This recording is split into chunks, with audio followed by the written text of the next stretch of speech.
Good morning, everyone. We continue here in KITZUR, HILCHOS Shabbos, speaking about the mitzvah of hadlakas neros, lighting the candles in honor of the Shabbos. We spoke yesterday about a woman, how she lights. When she's lighting the candles, she's accepting Shabbos upon herself, and therefore she should plan accordingly. She should have herself ready for Shabbos and not have to do any more malach, and not have to do any more work.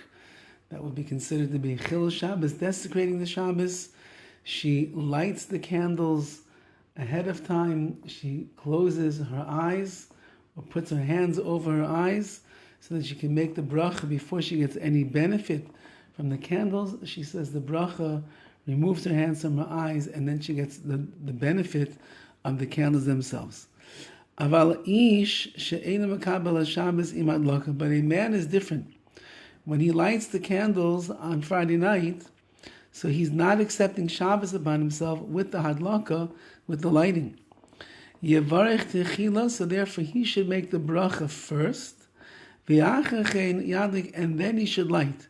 Since that we know that by all mitzvahs, normally we do the bracha over l'asiyasan, which means we make the bracha before we do the action of the mitzvah.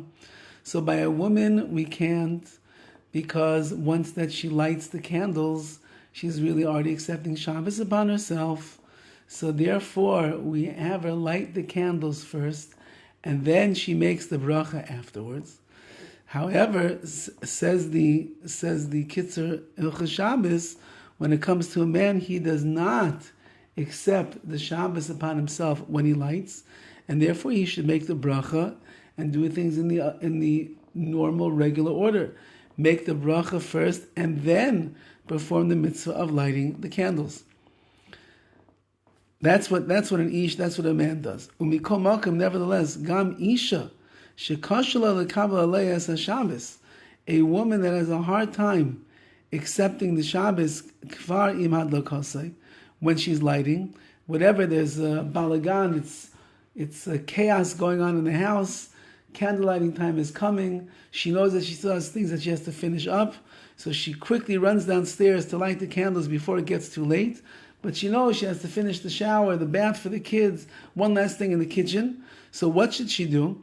She could also do such a thing where when she lights the candles, she does not end up accepting Shabbos about herself, and therefore lahadlik achar bracha, she could end up lighting after she says the bracha.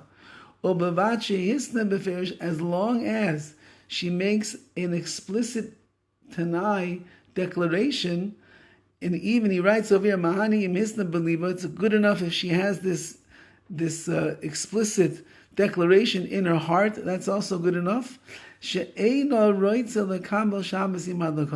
saying, I'm lighting the candles now, but I do not want to accept Shabbos upon myself with the lighting.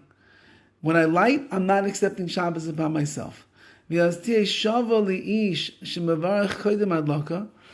therefore she becomes equal to a man in the way that he lights in that case. And just like the man makes the bracha and then he lights the candles, in this case, when she's specifically saying that I'm not going to accept Shabbos upon myself with the lighting of the candles, she can make the bracha and then light afterwards. Nevertheless,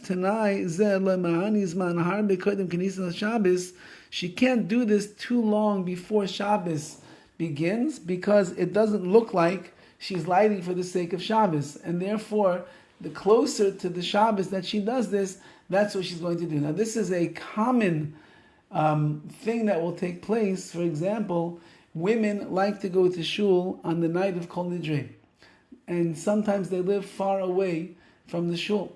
So when they light the candles for Yom Kippur, they are not able to accept Shabbos upon themselves because they still want to drive to shul. If the lighting would be regular and they would accept Shabbos upon themselves with the lighting, they would not be able to get into the car and drive to shul for the sake of being there for Kol Nidre. So they make this tonight, they make this stipulation in this condition, and they say that when I'm lighting the candles right now, I'm not accepting the Yom Tov of Yom Kippur upon myself. And therefore, if they would want to in that case, they can then make the bracha first, and then do the hadlaka, and then do the lighting, like is the regular case of Oivel Asiyasan. We always make the bracha before we light. But in general, when a woman is lighting Friday night, she will light first, and then she will cover her eyes, and then she will make the bracha, reveal the candles, see them there, and that's when she's getting the benefit of the candles themselves. Have a wonderful day.